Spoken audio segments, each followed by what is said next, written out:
Welcome to this live discourse where ancient wisdom meets modern mental clarity. Hi, my name is Abhijit Jagtap. I am a therapeutic coach and your host for today. And today's episode is something that we all need, but we rarely understand. Okay, sleep as a tool for emotional resilience. Very few of us know that it is just a body regeneration, but I think it is more of an emotional resilience when it comes to sleep. It is not just 8 hours things, but sleep as an inner reset, as a path to peace, as a bridge between your nervous system and your higher self. One of the facts that I want to talk about before we start this particular live discuss, and did everybody know that one night of poor sleep can spike your emotional reactivity by 60%? It is not being cranky, but you don't lose your brain. It is just that you're not able to regulate your emotions if you have missed out on your sleep. Now that has been confirmed by neurological science in past, I can say 5 decades. But I think innately our cultural heritage and philosophy has already known about, what sleep means, what nidra means. So Upanishad describe this as turiya, a state of, beyond sleep, beyond dreams, where healing happens in stillness. So this is the area to guide us into this space today. I am honored to welcome Dr. Shalini Bhatnagar. She is a holistic healer and a yogic philosopher. She's also done her PhD in this particular program, and she's also pursuing PhD in that. So today, together, we are gonna explore what is a true, sleep actually means, why your sleep is emotional medicine, and why yogic nidra and stillness can change the way you heal without trying to fix yourself. So let's begin. So welcome on board, Dr. Shalini. Hi, Abhijit. Thank you so much. Yeah. So Great. actually, I am a homeopathic doctor, Right. and then I have been in the space of energy healing for a while now. Mm-hmm. I also practice other modalities like Reiki and Access Back Consciousness, and of course, the yoga.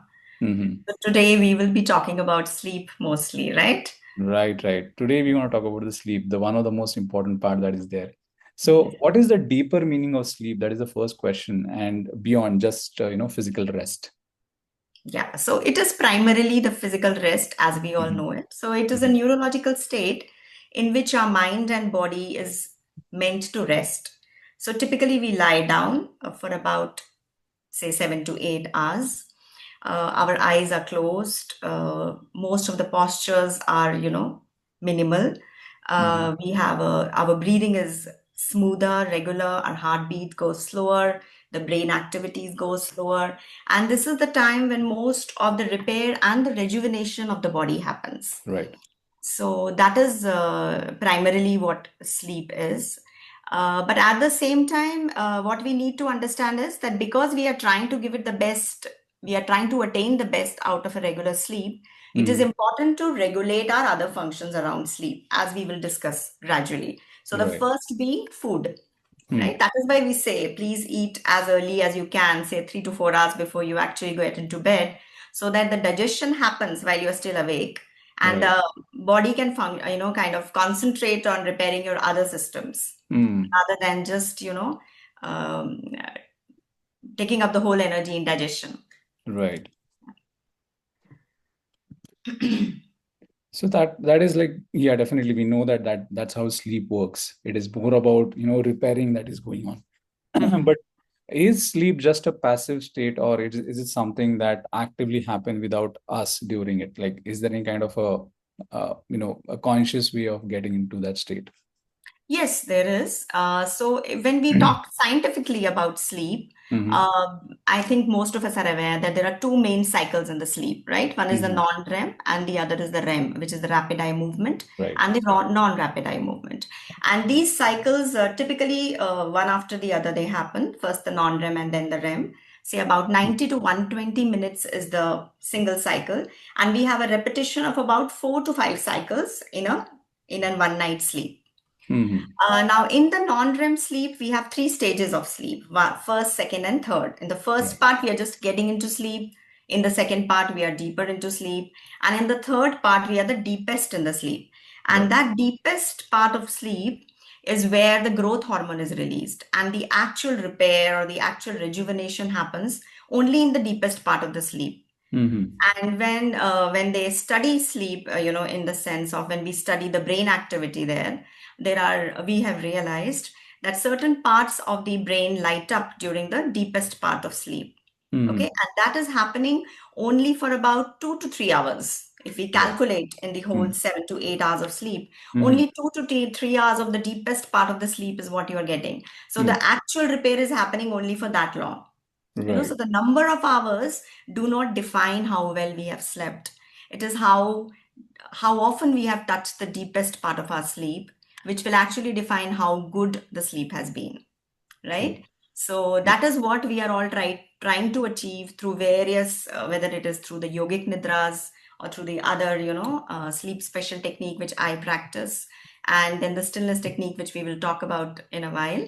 So all these things are trying to regulate our body in such a manner, the mind in such a manner that we are able to touch upon the deepest sleep for the longest time and get the Mm-hmm. best out of that. Great, great.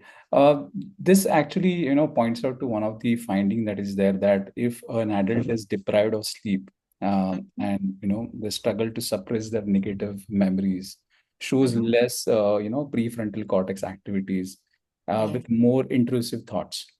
So, Mhm. do you associate any study that really talks about this? Because I think we are becoming more fuzzier, more reactive, uh, Correct. than being able to respond. Do sleep contribute to such kind of, a behavioral change that is there? Yes, absolutely. So anxiety state will Mm-hmm. spike up if you have not had a good rested sleep, right? Mm. Because your body would not have been able to repair that part. So Right. all this is very much indicative through the hormonal studies, which you just Mm. talk about. So definitely, yes, of course, a deprived sleep or a Mm. unrested sleep, Mm. or when you have not been able to sleep at Mm. all, which is getting very common even in the youngsters now. Right. So then the decision making ability very Mm. much reflects immediately in the following day. So you don't actually have to wait for it to Mm. be accumulated over a couple of days. Very, Right. very quickly within the next day, you will be able to actually see that Mm. how your decision making goes down, how you are poorly responding to the triggers around you, how your Mm. work productivity goes down. So yes. Right. So these replications that we are able to see in most of the adults, that we are not even adults, if I say adolescents, Mm-hmm. and little bit of senior adults who are below 40, even not now. I'm not going to count the age. We have people who are into 60s. My father, who is constantly active on mobile phone. Okay. Right. Those sleep cycles have also, they are depriving of sleeps because of the use of mobiles that is there, and the blue screen and the blue light that we are constantly Correct. talking about. Correct. So if I at all have to talk about, like, how do you personally assess sleep quality beyond what sleep trackers shows, because Mm-hmm. that is something that a symptoms you can talk about, which are Yes. naturally shown into adults, kids, and now senior citizens as well. Yes. So the first thing is, how do you assess your own quality of sleep, right? Mm. So one is your tracker, of course, which gives you a lot of information. But Right. if we remove that from the scenario, so the first thing which we would note down is how quickly am I able to get into sleep? So the moment I get into bed, how long do I actually take to fall asleep? Right. Typically, it should not be beyond 10 to 15 minutes. So Mm. within 10 to 15 minutes, a person should be able to fall asleep. Right. Okay. Then the next comes that how often you wake up in the night time. Mm. So Mm. with seniors, of course, there's a lot of other issues. Mm. Like they might have to wake up to use the washroom and other things.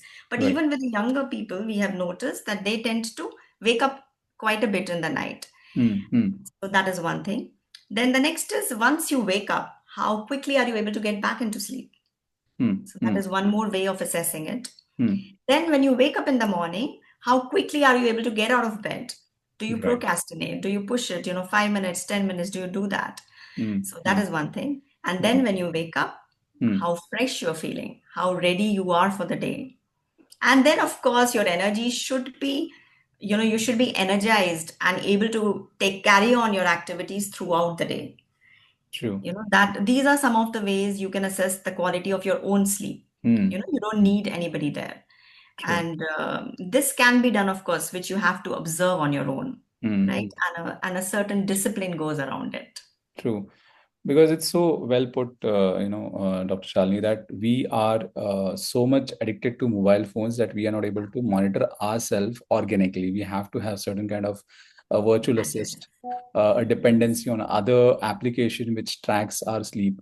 And within that also it is looked as a badge of honor, like just for the sake of, like, I have seen step counting applications that are there. People just Yes, tend to true. fake those particular kind of step activities. And there are a lot of many things, because when I look at this particular I think this is a kind of a pandemic that we are heading into, of sleep deprivedness, and the direct relation with the emotional resilience that we are not able to achieve. And most of the Mhm. youngsters are constantly stressed. Burnout is one of the most burning issue that is there, I would say, the pun intended. Yes, So yes. this is how we are as a society, as a kind of an fraternity where we are working into corporate areas. We are looking this as an inner sign, that Mhm. something that we have to talk about. Like, what do Mhm. you categorize as well slept, or on deeper level? If I want to talk about a profile, we know the Mhm. profile of the person who is sleep deprived and how he would react. Correct. Do you Correct. have any profile that a person can identify themselves with? Mhm. So the first thing, like I just said, Hmm. how fresh you feel when you wake up in the Hmm. morning Hmm. and how well you're able to carry on your day. So Right. that would include not responding to triggers. So the very fact that you respond to something immediately. So Hmm. first would be you hit the traffic, how well Right. you're able to manage around it, right? So that Hmm. is something you can immediately, irritability is something we immediately notice. And a True. person who Hmm. is able to be calmer in those situations is the Hmm. person, is somebody, see, we can observe it in ourselves. So one is a personality type. So there Right. are some people who would be, I'm sorry. It's totally fine. Yeah.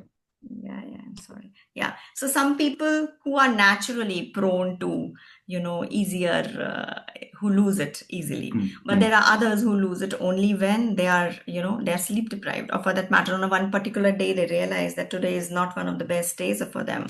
And that would be the day they have not had a good restful sleep, Hmm. right? So Hmm. this is something you need to observe. And the Hmm. first and the foremost is your energy levels. Right. Next, of course, how you are eating. So you should be feeling hungry very well, Hmm. right? Hmm. You should have a good hunger. A good hunger is a very good indicator of a healthy being. So Okay. you should feel hungry at the right time. You should be able to, your poop should be clear in the morning. Okay, True. so that Hmm. is another sign of a good health and a good rested, Hmm. sleep. A person has rested and the digestive system has worked well, right? Hmm. So Hmm. these are some basic things which you will be able to see: your hunger, your poop, how well you're drinking the water, right? Even water deprivation can lead to poor sleep later in the night. Hmm. And again, we also recommend for people who wake up too often in the night to not drink at least 3 to 2 hours before they go to sleep. So that Hmm. might not be the reason they need to wake up. That is more for the elderlies, but yeah. So these are some of the ways you Hmm. yourself can realize that what has happened, what has gone Hmm. wrong in the day. And it might be just a small little thing like sleeping your sleep. It can be very easily fixed. Right. Like Right. we'll just discuss. Yeah, very, very easy to fix your sleep. Great, great. So this was the profiling of the sleeplessness, and we talked about what actually sleep means and what are the different indication, inner wise and as well as outer wise behavior. And you put a very important part and aspect that you will feel more calmer. And Mm-hmm. now we always associate calmness with the internal state, and definitely yes. But how you're responding, if you're responding calmly, that means you are calmer. If you're feeling Absolutely. calm, it's not nothing there, because you might be someone who can also feel numb. We usually disassociate yourself from numbness and calmness. There is totally different way of looking towards it.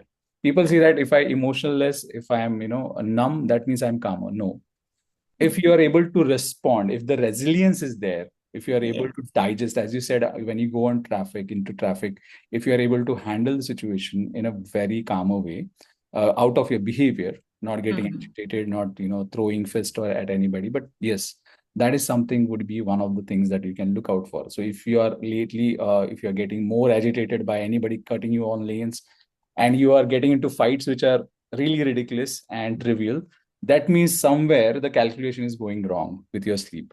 All right. Yes. And when we Very- talk about sleep so much, so I just Mhm. want to dive into the, the third section that is there of yogic wisdom and Upanishads and Gita, talking about this particular part. So what does Bhagavad Gita or Upanishad teach us about sleeps and consciousness? So Bhagavad Gita very clearly talks about moderation. Okay, Hmm. moderation in everything, and that is what will lead you to success in life. True. So one of the very, very, very striking shloka is in yuktahar viharasya yukta cheshtasya karmasu. Hmm. It is talking about that how if you eat in moderation, if you exercise in moderation, if you sleep in moderation, right? If you do Hmm. all these activities in moderation, you will be able to uh, take the misery away. So that is the literal translation. But what it means is that you will be able to achieve or move to the next level in success Hmm. only when you maintain everything in moderation. And Right. sleep is one of the very important. So Gita talks about that you should eat in moderation. You should eat neither too much nor too less. Because if Hmm. you're eating too less, again, you will not be able to concentrate. If you're Right. eating too much, we all know the Hmm. repercussions. Hmm. Similarly, for sleep, if you're sleeping too less Hmm. or too much, Hmm. both are two extremes, right? So Right. everything has to be in moderation. Hmm. Only Hmm. then you will be able to succeed. Hmm. And that is one of the very important thing which we should carry forward. Hmm. And of course, if you want to delve deeper into the Upanishads, we have very, very clear, um, how we segregate sleep according to our Upanishads. In Mandukya Upanishad, we talk about Hmm. how sleep has been, the division of sleep, how it is Hmm. divided. Hmm. So primarily, they divide sleep into four parts. The Hmm. first three parts being very similar to our scientific classification of sleep. The Right. first is the Jagrat Avastha, which is the wake, which Hmm. we are all right now Hmm. experiencing the gross reality. The next is the Swapna Avastha, which is your REM sleep you could talk about, the rapid eye movement wherein you are dreaming. So Hmm. that is the second stage of sleep, which is also real, but it is Hmm. a subtler experience which we are having. Then is the Sushupta Avastha, which is the deeper sleep, which Hmm. is what we also talk about in the non-REM, the third stage of sleep, wherein the growth hormone is released. And the Upanishads very clearly talks about that how it is this deepest level of sleep, which is what one needs to achieve in order to have a better day in the next ahead. Right. And then it talks about a fourth aspect of Turiya, which is something which is beyond all these three stages. So Hmm. when you transcend all these three stages, that is when you reach the Turiya. So very clearly they are defining, which is very similar to our science. So science is just catching up, like we Right. say, right? Right. Right. So yeah. So very clearly we talk Hmm. about sleep, and Hmm. enough and more documentation is there in our ancient text of Hmm. sleep. Right. So when I look at sleep as a part of, emotional resilience, and when I talk about like how it, charges memories and essentially memory clarity and emotional processing. Mhm. So as you said rightly that RMS, after that we get into a beta stage of sleep, and that is also Right, called as slow wave sleep or N3. right.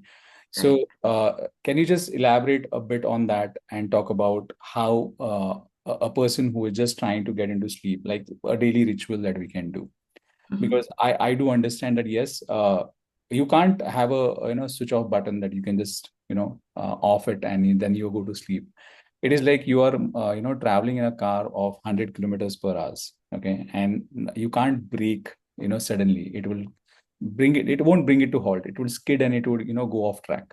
Same thing happens with our mind. We are so much into constant thinking, constant consumption of data, constant exposure to social media and all other things that are there, okay, because it is just adding up to the perfect storm that we are already living into. Sleep deprived, weaker emotional regulation, the kind of stress that is had right now into the society, or we are the kind of information that we are exposed, the the aircraft crashing down, the constant Mhm. rape and murder, Yeah, and the war that is going on. So true. we are so much surrounded by so many things, and it is really important part that we somewhere have to really unwind ourselves. but it has to done in a gradual level. We can't have brake apply to 100 kilometers per hour. So when we talk about slow wave sleep, is there any kind of a ritual that is there? And definitely it comes through Yoga Nidra, and how you want to talk about the technique that we can apply on a common basis. Because if nobody's aware of it, we say Yoga Nidra, but it is same thing that a slow wave sleep. So is there any kind of ritual that we can do 1 hour Yes. or 2 hour before to improve the quality of sleep? Yes. So the one most important ritual that everybody should follow is your making sure your blue light is not around you for at least an hour before you go to sleep, right? Mm, Eating well in advance before sleep, like we mm, just spoke about a couple of hours, so that you mm, are not. And then we have something called the sleep special technique, which I practice, which I mhm. also conduct classes every day. So Right. you can get in touch with me for that. Sure. But that is something that has Mm, a very basic set of yogic asanas, which help you get into a mm, deeper, better quality of sleep. mm, Okay, that is called the sleep special technique. Then we have the longer version of the same technique, which is the Yoga Nidra, which is more popularly known, which is more basically it has been there with our sages for a long time and mm, more popularized by the Bahar School of Yoga. So in this, we talk about how we guide you into a deeper state of relaxation. So the basic, you lie down in Shavasana. Shavasana is supposed to be the highest or the best asana which one can be in. mm, Okay. It is a state in which you lie down on the floor or on the bed, on your back. Your feet are slightly apart and your hands are away from the body. Palms should be facing the ceiling. Okay. That's how you lie down.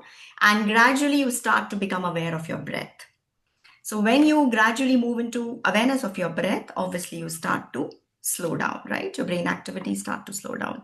And then we guide you into deeper relaxation of each and every muscle in your body. mm, So mm. a person speaks out, it is very freely available on the YouTube. Right. It is a process of about 40 to 45 minutes, Mm, wherein you listen to the audio and mm. you follow it. So Right. the very important part in Yoga Nidra is that you should not fall asleep during the Yoga Nidra. Mm, Okay, so Yoga Nidra is supposed to be conscious deep sleep.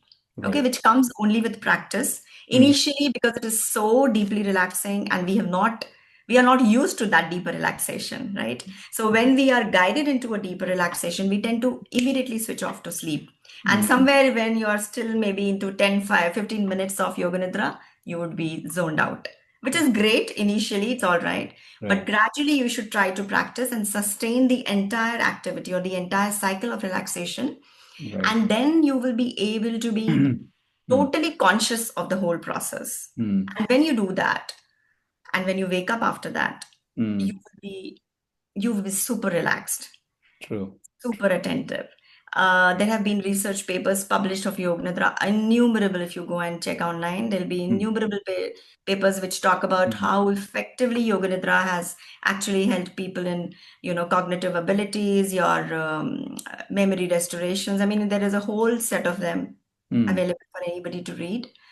And very importantly, what it does it also shortens your actual need for the number of hours of sleep.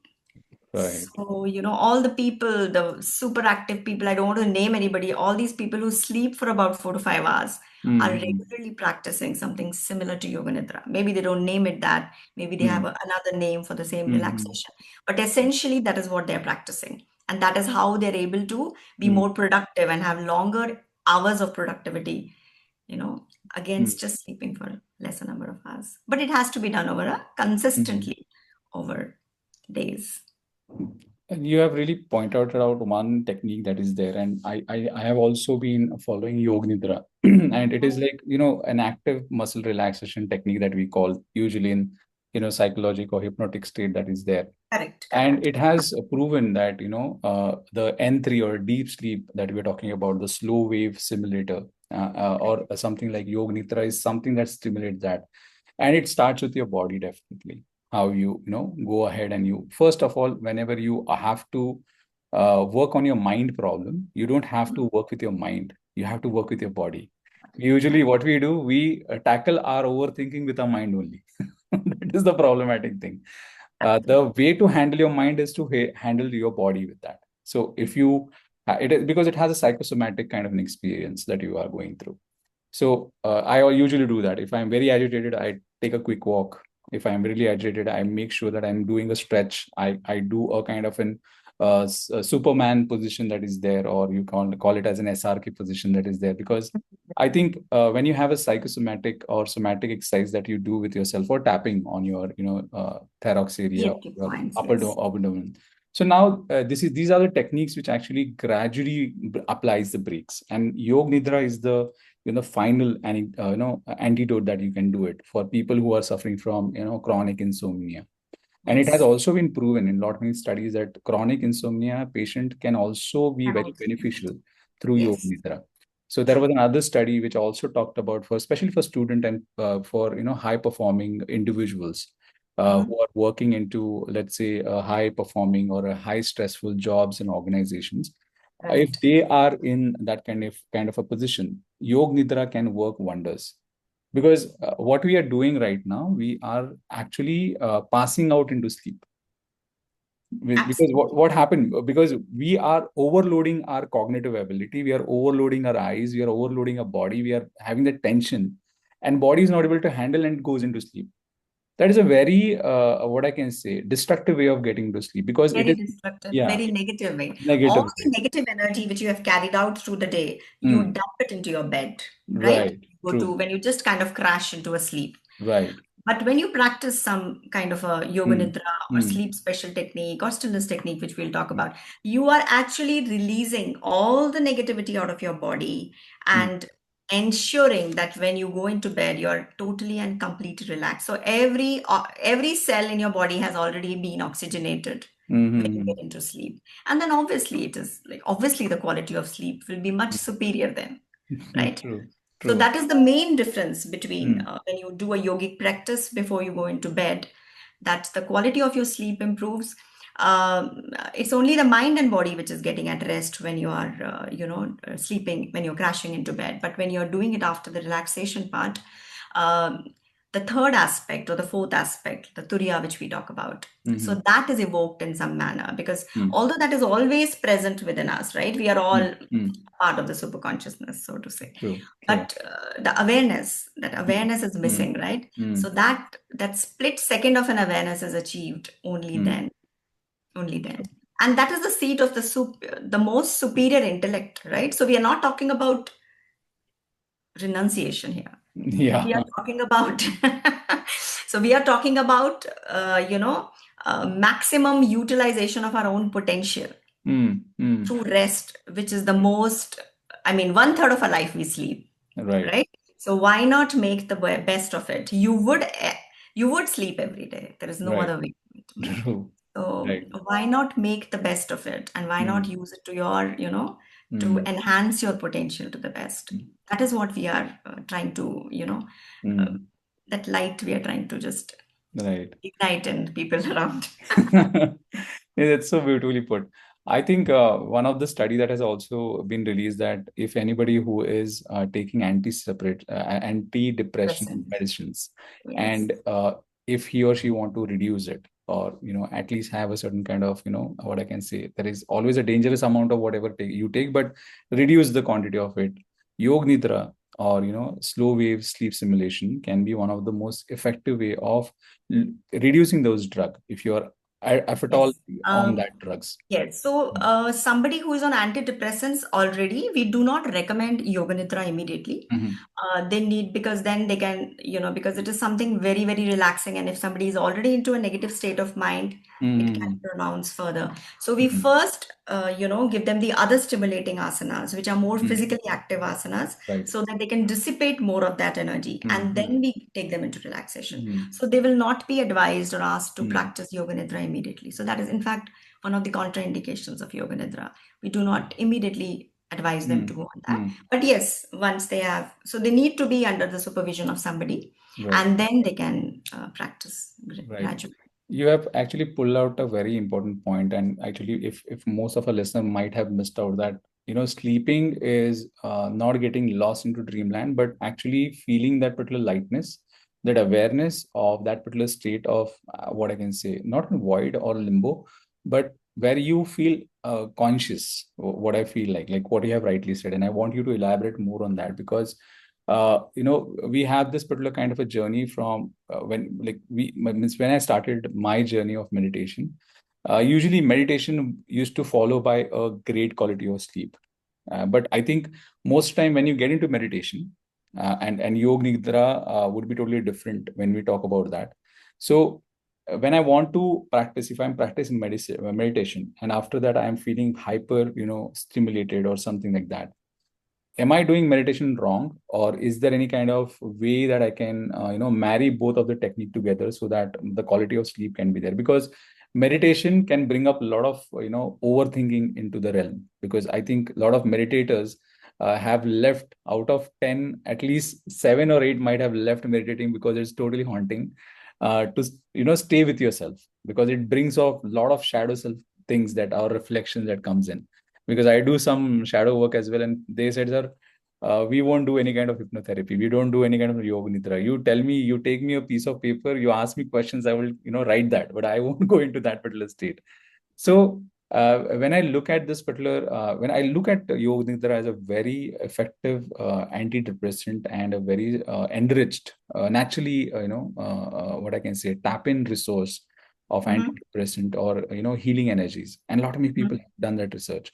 So Correct. when both of this can be married through any kind of technique that you have, yoga nidra is there, but anything that you have researched Yes. can give in. So I and my friend Dr. Arvinder, we have co-founded a technique called the Stillness Technique. Hmm, Okay. hmm, This is a very short process of just about 10 minutes, hmm, hmm, which we practice and we conduct live every day, Monday to Sunday in the hmm, evening. This is a process in which we have married, so to say, the homeopathic principles and hmm. the principles of yogic philosophy. Oh, that's interesting. Hmm, So homeopathy talks about something called the vital force, hmm, which you can call the Jivatma in yogic language. So that is the basic soul which is there in all of us. And only when that vital force is deflected, that is when a person falls sick. So hmm, mind, body, and vital force should be in alignment for a hmm. person to be healthy. Right. Okay, that is what homeopathic principle talks about. And the yogic principle talks about the alignment of the mind, body, and soul all the time. So, Hmm, what are we trying to achieve through meditation? Is that right? Now, in homeopathy, how we treat a patient is by giving a stimulus in the form of a homeopathic medicine, hmm, which brings the vital force back into alignment. hmm, hmm, And in the yogic medicine, in the yogic philosophy, we ask you to meditate, right? As hmm, a stimulus to get hmm, that alignment back. hmm. Now, if we bring these two together, what we do is we guide you into physical stillness. Right. Okay. So you sit comfortably, you could be lying down, you could be sitting, you could be, just comfortable with comfortable loose clothing. And we guide you into a absolutely physical still state. Hmm, Okay. hmm, So we have observed that when a person goes physically still, gradually the mind also becomes still. Okay. hmm.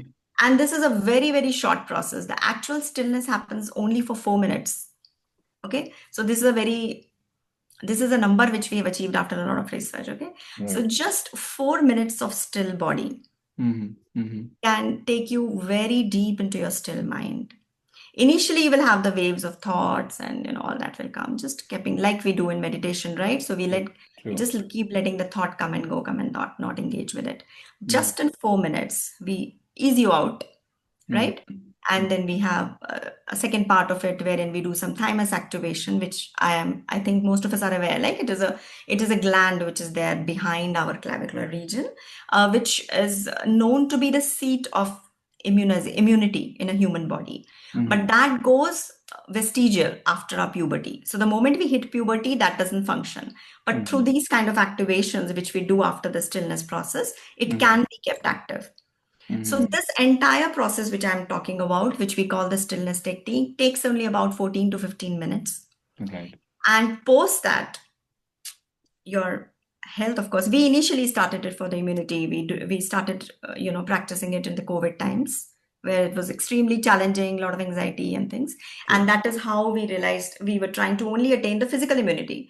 But once the physical immunity is achieved and you gradually start continuing to do this practice, we observed out it trickles into every area of your life. Each and every area. We have reported people doing better in careers, and manifestations. This is something which we had not even thought about, but then we have testimonials of people, reporting amazing victories just by. So what we have realized that any kind of discipline when you have around a ritual, that is what ultimately helps you, into a better quality of sleep and a better productive day the next day. But when you have ancient yogic practices like the Yoga Nidra, they tend to be slightly difficult for a person to practice on a daily basis, because a minimum yogic Nidra is 45 minutes, right? Ideally. There are research papers on shorter yogic Nidras also, but they are not that effective. So I think, and there is the stillness part in Yoga Nidra also. There is a part of stillness in the Yogic Nidra also, but that follows much later. Almost about 30 minutes of physical relaxation is when we hit the stillness there. So the whole process, if you shorten it and, combine it with some other thymus activation, the whole totality of things comes out as an amazing tool for, people who are busy, and especially people who are wanting to finish things quickly, right? And still get the maximum benefit out of it. Yeah, but I think you have put it in a very, a small utility box that person can Yes. actually see into the mental image that has been created, that I can see the steps that is there. Now, once a person, as you said, it takes around 45 minutes, and you have already married it to, create a shorter version of it. Yeah. So ideally, it takes how much? 25, 20 minutes? Like what? No, it takes just about 15 minutes 15 minutes. from start to end. So if I talk about the high performing, individuals who want to make this as a practice during afternoon, because I think in corporate world, afternoons are really, Yes, wherein people challenging. tend to get into that particular zone.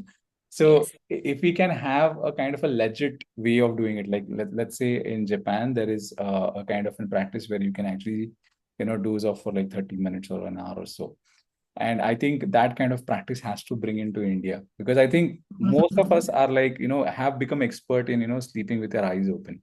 That what has Indian has, done that jugaad and invented that particular part. Because presentism is there, we are absent with our mind. We are not able to focus work after, after a heavy lunch. And definitely that comes into a lifestyle and choice of food that we do when we have a lunch, and when we have to be very energetic, because most of your energy is absorbed by food digestion. So if I have to give a small technique, let's say a 15 minutes one, can you just break down into a small sampler for our listener who can, Yes, sure. take that and do it? So we can have a kind of a 5 minutes or 10 minutes kind of a session, and then We we can. don't need 5 minutes. Maybe we can do it just about for 2 minutes, Yeah, just for I people think we to, can yeah. So we practice it. let people experience what I'm talking about. So one thing I want everybody to understand is, just because something is simple, please don't discount it. Right. Okay. Something can be very, very simple and very, very effective. Please practice it, because we will be, doing it right now. So please practice it over a couple of days, or at least, I would say at least about 20, 21 days, minimum. And then come to any conclusions of how well, you will respond to it. Okay. So Fine. yes, so let's start. Everybody, whoever is here, or Yes, Abhijit, sure. especially you, please sit comfortably, close your eyes. Let your spine be erect, however you are, and just breathe. So if you're sitting on a chair, make sure your feet are on the ground. So it's very important that your feet should not be hanging in the air. So if you are able to reach the floor right now, that's fine. But later, for people, whoever is practicing at home, you can place a stool under your feet to get that grounding there. So it's very important for the entire body to be grounded when we start. So the palms have to be facing the ceiling again. You can place them on your thighs, around your knees, or you can place them beside you, depending on how you're sitting. If you are sitting on the floor, then I request you to keep your feet stretched out. Okay, so do not sit with folded feet. Let your feet be stretched out and there should be a hip width distance between them. Again, your hands could be on your thighs or beside you, palms facing the ceiling. Fingers naturally curled and well spaced out. This is to allow good flow of energy. So we are not observing any of the yogic mudras here, just letting the fingers be in their natural position, which is about an inch of a difference between each. And just breathe. Now I request all of you to take your breath awareness to the tip of your nose. Take the awareness to the tip of your nose. Observe how the breath feels cool as you breathe in and warm as you breathe out. Breathe in and breathe out.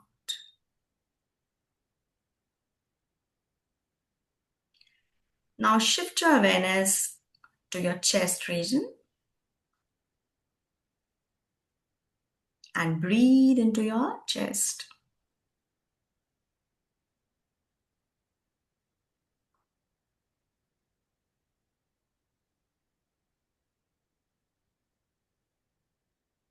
Breathe in, push the chest out.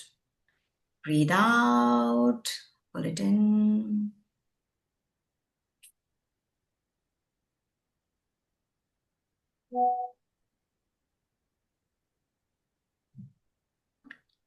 Next, let's move the awareness to our stomach region.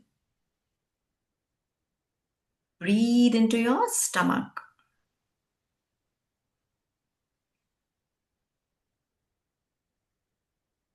Breathe in, balloon the stomach out.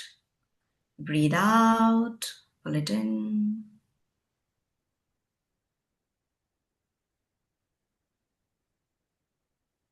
Deep abdominal breathing stimulates our vagal nerve and helps us in relaxation.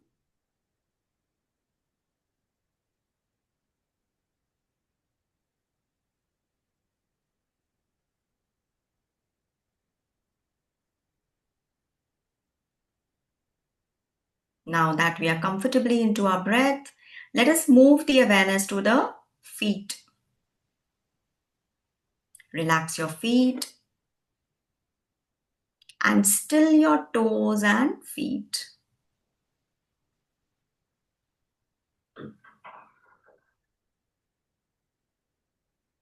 Moving up your thighs, relax them.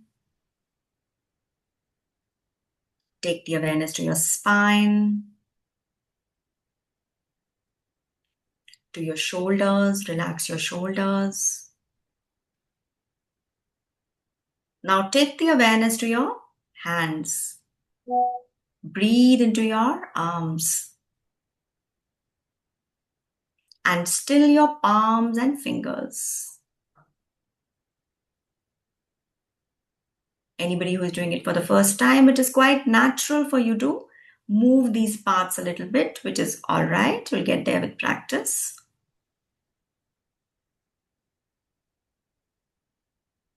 Now we move the awareness to our mouth.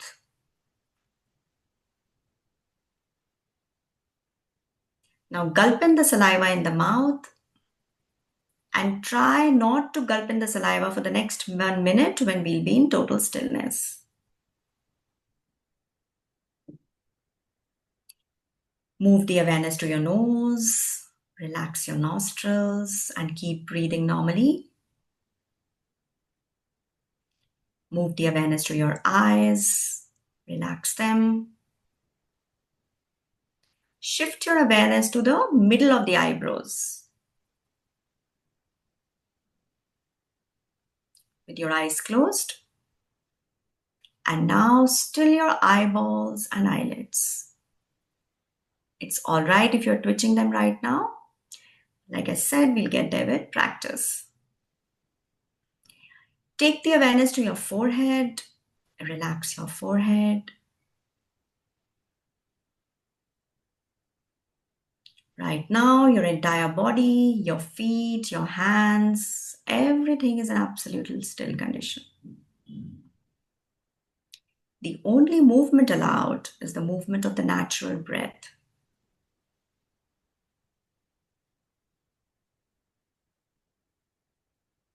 And now we stay in this absolutely still state for the next 1 minute. Meanwhile, you will have a lot of thoughts coming in. Just don't engage with them. Become an observer for the next 1 minute.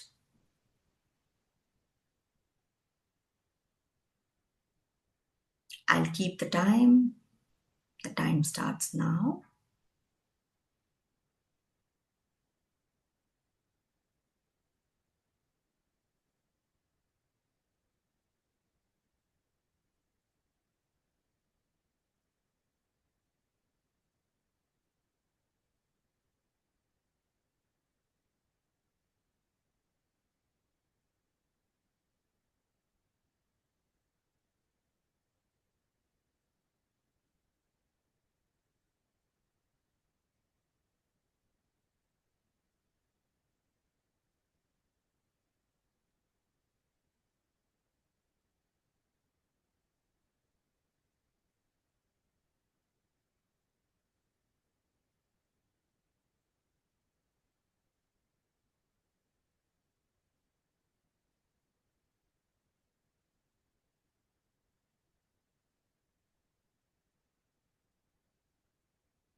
Wiggle your toes. Gently move the fingers of your hands. You can gulp in the saliva now. Relax your shoulders. And gently, with a smile on your face, you can open your eyes.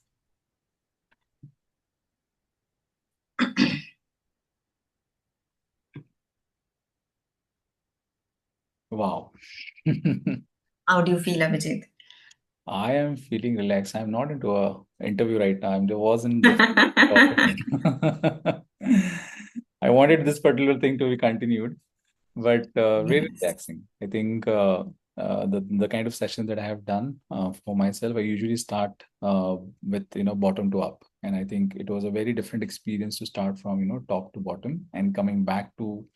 I think it was one complete cycle that was, and Yes. it felt different. It felt, I think, a little bit complete, more complete than what I do, because it goes like, from top, like from toes. So active muscle relaxation goes in that particular direction. But I think Yoga Nidra, this also had a combination of Anapansati meditation that most of people might be familiar or may not be. But it is Yes. all about looking at the breath and being mindful about the breath in and out, what you inhale and exhale. So I think there was a lot of, I think you said that you have married a lot many things together. Yes. So, And Abhijit, what I want to really make people understand is mm, that what happens is when you are concentrating on the instructions, which is, whoever is saying them out, mm, for those split seconds, there is a moment when you're not thinking anything at all. true. Okay? And those split seconds gradually start to increase as you get deeper into the practice. Very true. So, and I don't know if you're aware, there are so many studies which talk about just 17 seconds holding a thought, right? Mm, Just as short as 17 seconds. So right. as your seconds accumulate, you will realize that is a very, very achievable goal, and how beautifully your productivity improves. Right now, we are trying to only improve the quality of sleep, right? But Mm. like I said, as it will start tickling in the other areas of your life, you will realize the importance of something as simple as and short as the stillness technique. So do make time for it. No, it was so, I think it started with a very, the usual one. And as you said, that there would be a 17 second. I had 3 seconds but I can feel like I was like just dipping down and just then I came. Yeah, so that's what So it's happens when you're listening to it. yeah. So see, when you Mm. once you are a pro, I mean a meditator, you can go on for hours. See, this is a very addictive practice. I mean, any meditative practice, True. the moment your awareness improves, the Mm. moment you become mindful of things, it is extremely, you don't need anything then, right? True. No. So you will really want to, hit that every day and prolong it. Right. But yes, on to for a beginner level, it Mm-hmm. is your productivity which we are trying to, improve on, Right. kind of increase here. Increase, yeah. Right. That's what we are actually, aiming at. Uh, Nothing else. Of course, sky is the limit once you want to meditate. right. True. Yeah, I think this is a kind of a window that has been open. Definitely, the doors are also there.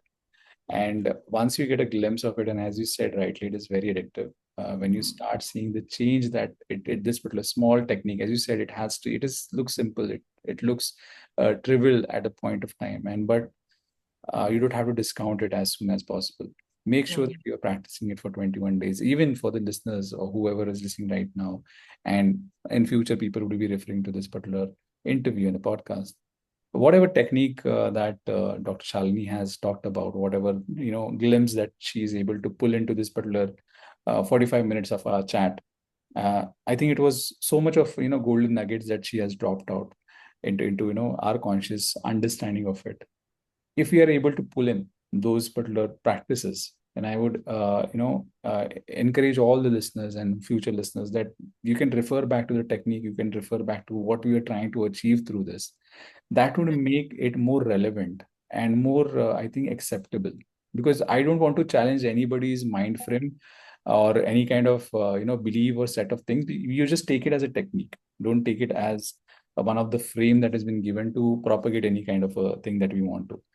This is truly from a perspective of human to human interaction that we are trying to achieve. And definitely that has been an unsaid vow that we take as a therapeutic coach and, healers and all people who are working into mental wellness fraternity. And it is always there for the better good of everybody. So I was so much, I was not expecting it to end in 2 minutes. I wanted to have an, hour and half of it. And I think everybody might have experienced the same. And Dr. Shalini is already running, certain sessions that she regularly run, and she had already talked about it. Dr. Shalini would also put those particular link or contact details where you can get in touch with her in order to get enrolled into those particular certificate or in terms of courses or any kind of services that you require. So, in short while, I think if any of a listener that is there right now, I have Uma Maheshwari who is with us. So I was planning for a 5 minutes kind of a question and answer that is there. Uh, so Uma, if you have any questions, you want to unmute yourself and you can talk, or else you can put it onto chat box if you are with us. And you can also share your experience, like how you felt about the quick technique that Dr. Shalini has talked about. Uma, are you there?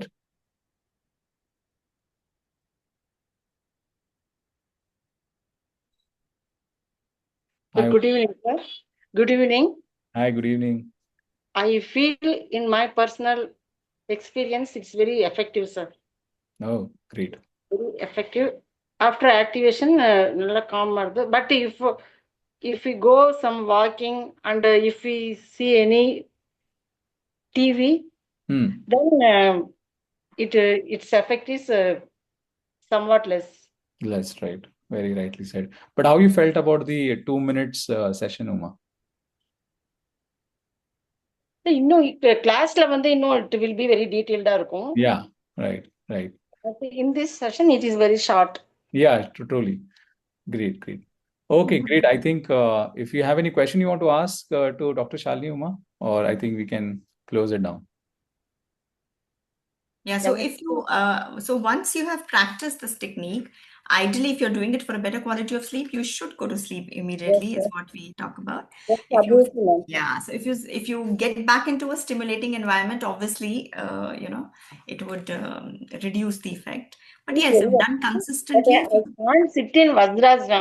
You are Mm. sitting in Vajrasana, but Mm. I can't sit. I am not able to sit in Vajrasana. You can Mm. be sitting on the chair also. That's all right. So, first I sat in chair. Nowadays, I am Sit on the doing floor. in a mat. Oh, great. Good, good. Thank you so much, Uma. Thank you so much for your question, and thank you for joining us. Thank you. So, I would like to thank Dr. Shalini for encapsulating the entire wisdom that you were talking about sleep and how it is important. And this is not the conclusion of this is not a magic wand as we were talking about. It is Yes. something that you have to practice on daily basis. And it is always said that enlightenment is not through the insight. Enlightenment is through the practice. So enlightenment happens to practice. It is not through you read certain things, you listen to a podcast, you read a book, and you listen to all the gurus that are there. Unless until you don't practice on yourself, it is not going to open up the doors of the improvement that you're looking at, or the kind of miraculous manifestation that you're looking at. It would be just an outcome of it. We look at it as a miraculous because we are sitting on a gold chest, but we are not getting access, or consciously as an intentionally we have talking about. So a lot of default thing that we are doing, we are making our life more reactive than in response part. And I think Yoga Nidra, talking about sleep, talking about the sleep science that is there, and practicing it in daily life can open up a lot of doors that we have shut closed, which we naturally we had inherent from our life. So it was a great talk, Dr. Shalini, and I can't thank you more in words, but the kind of experience that you have bring into this particular podcast was really phenomenal. And Thank you. I Thank you. truly believe that would be serving a lot many people who are suffering from, at least for a short while, but for a longer and lasting effect that can be definitely through getting enrolled into your classes and taking that particular services. So thank you so much, Dr. Shalini, and Sure, thank you Abhijit. all. Thank you for the kind Yeah, talk. Thank you so much. yes. Yeah. And thank you all listeners who have been uh, being in this particular podcast and following whatever we talked about. So for next podcast, we will be getting ready for next week, and truly we are going to be as a serving, what I can say, serving hand in terms of getting your mental resilience up to that level where the life would be more worth living. Not less of pain, I would say, but I would give you an idea that you would be more resilient to get that pain, or Tools. deal You with have that. the tools. Yeah, Yes. you have the tools, but yes, the practice has to go on. It So has thank to. you so much. Thank you, everyone. Have a great evening ahead, and we can connect back in next podcast. Thank you, Dr. Shalini, and thank you, everybody. Thank you. Thank you, Vijay. Thank you Thank so you. much. Thank you. Thank you, Uma. Thanks. Bye. Bye-bye.